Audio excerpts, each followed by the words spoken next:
औरत का दूसरा घर यानी उसका ससुराल, जिसके लिए वो अपने माँ बाप, अपने बहन भाई, अपनी बहुत सी खूबसूरत यादें छोड़ कर आती है, लेकिन उसकी उन कुर्बानियों की कदर करने की बजाय उसे मज़ीद आजमाइश में डाल दिया जाता है। आज मैं बात करूँगी आप किस तरह से नेगेटिव इन लॉज़ को हैंडल कर सकते हैं। अस्सलाम वालेकुम everyone, hope you are all good, I am also good. जी हाँ जनाब, एक औरत शादी करके जब दूसरी फैमिली में जाती है तो वो उस घर के लोगों की आदतों से, रहन सहन, तौर तरीक़ों से नावाकिफ़ होती है। बजाय इसके कि उसको थोड़ा सा टाइम दिया जाए ताकि वो उस फैमिली में रहने वाले लोगों की आदतों से, रहन सहन से वाकिफ़ हो सके, बल्कि उसकी छोटी छोटी बातों पे उसको ताने दिए जाते हैं और उसको इस तरह से फ़ील करवाया जाता है जैसे कि उसकी इस घर में कोई कदर नहीं है, या वो इस फैमिली का मेंबर नहीं है, या उसके माँ बाप को लेकर उसको तंज़ किया जाता है किसी न किसी बात से। सास की तरफ से, ससुर की तरफ से, नंदों की तरफ से, जेठ की तरफ से, कोई भी रिश्ता ये हो सकता है। देखिए मोस्टली फैमिली में, पाकिस्तान और इंडिया में ये सब चीज़ें फेस करनी पड़ती हैं बहुत सी ख़वातीन को। सो आज मैं आपके साथ बात करूँगी ये सब रिश्ते जो कि सम टाइम हमें बहुत ज़्यादा आजमाइश में डाल देते हैं, हम इन आजमाइशों से कैसे अपने आप को निकाल सकते हैं, क्योंकि मैंने औरतों को मेंटली तौर पे स्ट्रेस लेते भी देखा है।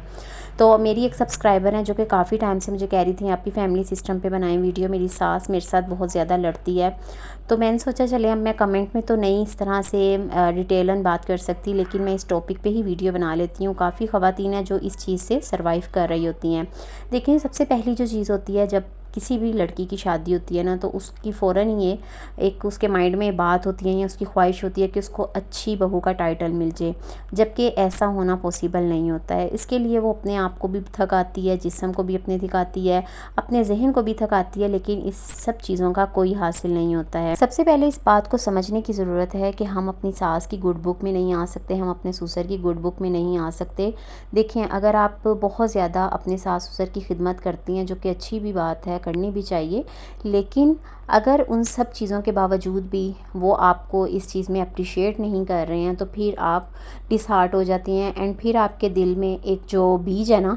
जो बो दिया जाता है तंज़ का, और आपको ये लगता है कि एहसास कमतरी का ही आपको शिकार कर दिया जाता है कि तुम कुछ करती नहीं हो, आपको डिफरेंट किस्म के ताने दिए जाते हैं, आपके घर वालों की तरफ से दिए जाते हैं।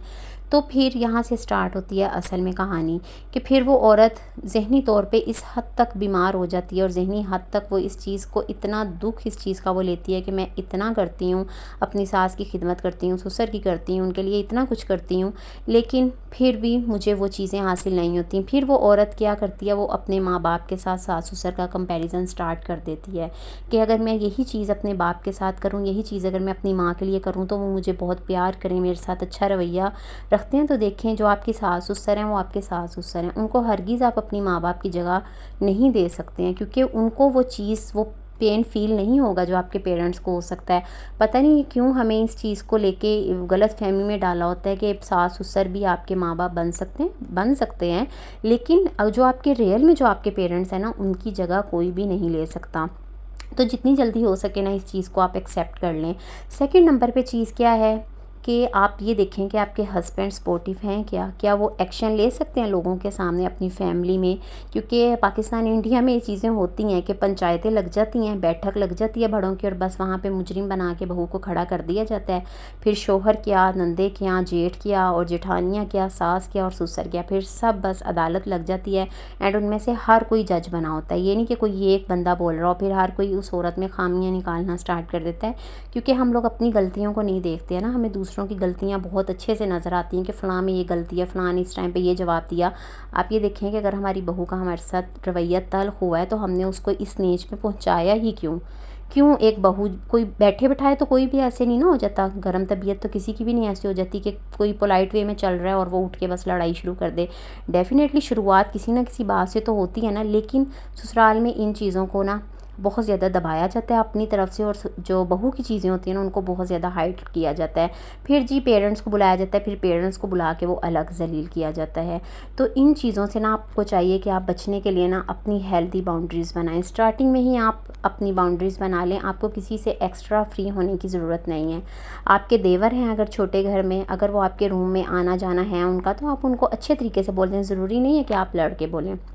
आप उनको बोल दें कि अगर मेरे कमरे में आना है तो आपने नॉक करके आना है। मेरा देवर मेरे पास 6 साल रहा है कराची में ना, तो मैंने पहले ही उसको बोल दिया था कि अगर आप मेरे रूम में आओ ना, तो प्लीज़ नोट कर लिया करो, क्योंकि सम टाइम मैंने दुपट्टा लिया होता है, सम टाइम नहीं लिया होता दुपट्टा। एक औरत का अपने पूरे ससुराल में ना सिर्फ एक कमरा जो उसको दिया होता है ना, वही होता है जो उसके लिए कंफर्ट जोन होता है, जहाँ पे वो जाके अपने जहन को, अपने जिस्म को रिलैक्स कर सकती है। तो अगर वही जगह पे उसके दिमाग में लगा रहेगा अभी कोई आ जाएगा, अभी कोई ये हो जाएगा वो हो जाएगा, तो ये चीज़ ना इखलाकियात के भी ख़िलाफ़ है। सो लड़कियाँ क्या करती हैं कि वो अपनी बाउंड्रीज़ नहीं बनाती हैं, वो जाते ही बस ना देवर के साथ भी फ्री होने लग जाती हैं, जेठों के साथ भी हंसी मजाक चल रहा होता है। तो हर एक चीज़ को एक लिमिट में रहते हुए अगर हम लोग लेके चले ना रिश्तों को, तो ना तो रिश्तों में ख़राबी पैदा होती है और ना ही रिश्ते हमारे ख़राब होते हैं। अब बात कर लेते हैं वो सासें जो बहुत ज़्यादा तंज़ करती हैं, तुमने किचन साफ़ नहीं किया, मेरी बेटी तो इस तरह से सफाई करती थी, मेरी बेटी तो बहुत सफाई पसंद थी, मेरी बेटी तो सफाई में जो है वो पता नहीं उसको तो कितने गोल्ड मेडल मिल गए हुए हैं। तो अगर वो ऐसे कुछ कहती है ना, देखिए मैं आपको ये नहीं कह रही कि आप बिल्कुल गूंगे हो जाएं, गूंगे होने की आपको ज़रूरत नहीं है कि अगला बंदा आपकी बेइज्जती करके जा रहा है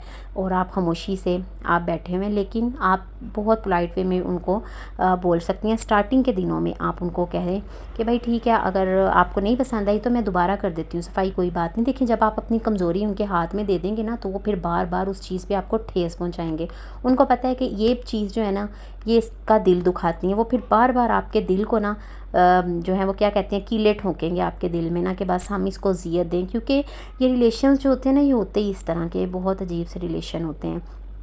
तो आपने क्या करना है कि अगर वो कहती है ना कि यार तुमने सफाई नहीं सही की, तुम बच्चों का नहीं ख्याल रख रही, तुम ठीक है मैं नहीं रख रही सफाई, ये नहीं कि आप इतनी ना उनको, उनकी बात को इतनी अहमियत देना ना छोड़ दें कि आप इस चीज़ पे बोलें, आप अपने आप को कोसें शायद मेरे अंदर एहसास कमतरी का आप शिकार हों कि शायद मैं ही अच्छी माँ नहीं हूँ, शायद मैं ही अच्छी बीवी नहीं हूँ, शायद मैं ही अच्छी बहू नहीं। आपने कंपैरिजन करना है, आपको तो पता है ना आपने जो काम किए हैं वो सही हैं या नहीं हैं, आप अपने बच्चों की तरबियत किस तरह से कर रही हैं। आप कहीं जगहों पर ख़वातीन को मैंने ये भी करते हुए देखा है कि वो ना फास्ट नो कहना नहीं सीखती हैं। ये चीज़ मेरे अंदर भी बहुत लेट आई थी, लेकिन इस चीज़ को हम जितनी जल्दी हो सके ना, अगर हम इस चीज़ को एक्सेप्ट कर लेना। देखें बच्चों के एग्ज़ाम्स हैं, ठीक है, अब आपकी नंद आके घर में रह रही है, अब आप चूल्हे के आगे खड़े होकर खाने बना रही हैं और उसकी खिदमत कर रही हैं। यही अगर आप उसको बोल दें कि मेरे बच्चों के भी एग्ज़ाम्स हैं, अभी मैं फ़्री नहीं हूँ, जब मैं फ़्री होंगी तो फिर आप आ जाना, हम अच्छे से बैठेंगे, अच्छे से रहेंगे, अच्छे तरीके से भी आप अपनी नंद को अगर मैनेज करना चाहें तो आप कर सकते हैं। आई नो कि बहुत सी नंदें इस चीज़ को लेकर गुस्सा भी बनाएंगी, भाई तुम कौन होती हो कहने वाली, मेरे बाप का घर है, मेरे भाई का घर है, तुम कौन होती हो कहने वाली। आजकल माशाल्लाह से हर लड़की ही पढ़ी हुई है और अपने बच्चों को घर में पढ़ाना पसंद करती है कि मैं अपने बच्चों को ट्यूशन दूँ। तो इस तरह से अगर आपके बच्चों के मार्क्स अच्छे नहीं आएंगे या आपके बच्चे एग्ज़ाम्स में फ़ेल हो जाते हैं या कहीं आपसे कहीं कसर थोड़ी सी भी रह जाएगी ना, आटे में नमक के बराबर भी, तो बस फिर उस चीज़ की भी पंचायत लग जाएगी कि तुम्हारे बच्चों को देखो पढ़ाया नहीं अच्छे से, उनके नंबर ही नहीं अच्छे से आए, सारा दिन लगी रहती है या सारा दिन सोई रहती है। दो चीज़ें ना बहुत बुरी लगती हैं ससुराल वालों को, नई चीज़ मैंने नोटिस किया है इर्द गिर्द रहने वालों से भी ना। एक तो उनको सोना बहुत बुरा लगता है, अगर थक के इंसान थोड़ी देर लेट गया है तो एक उनको वो बहुत बुरा लगता है, और दूसरा अगर आप फ़ोन पे है ना, तो फ़ोन तो इस हद तक उनकी आंखों में खटकता है ना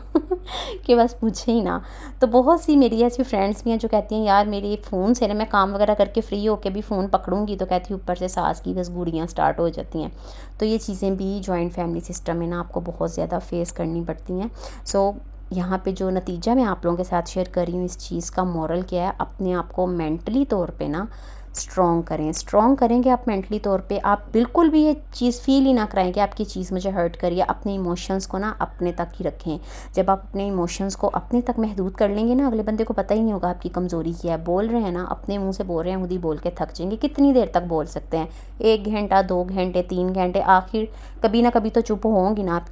आपकी सास या आपकी नंद वगैरह। तो आप इसलिए ना अपने काम से काम रखें। आपका जो भी काम है ना, आपने अपना काम कर लिया, जो भी आपकी ड्यूटी है, बर्तन धोना है, सफाई करना है, जो भी आपकी हैं, आपने वो अपना काम किया, खामोशी से जाके अपने रूम में बैठ जाएं। फजूल एक्स्ट्रा बैठने की किसी के पास ज़रूरत ही नहीं है। इसके अलावा आप जिस वजह से उस घर में रह रही हैं ना, आप इतना कुछ सेक्रीफाइस कर रही हैं, अपना सुकून सेक्रीफाइस कर रही हैं, अपनी हेल्थ को सेक्रीफाइस कर रही हैं, वो किस लिए कर रही हैं, आप अपने बच्चों की वजह से और अपने हस्बैंड की वजह से। तो सबसे पहले जो फर्स्ट प्रायोरिटी है ना, ये हमारा मज़हब भी कहता है, आप अपने बच्चों को दें, अपने हस्बैंड को दें, उसके बाद आपकी सास और नंदों की बारी आती है। पहले आप देखें कि आप अपने बच्चों के और अपने हस्बैंड के हक़ हकूक़ सही से पूरे कर रही हैं। अगर नहीं कर रही तो सबसे पहले इस चीज़ पर फोकस करें और इस चीज़ को अपनी लाइफ में बिल्कुल इस तरह से थाम लें कि बस मैंने सबसे पहले अपने बच्चों को देखना है और सबसे पहले मैंने अपने हस्बैंड को देखना है, उसके बाद कोई और आएगा जी।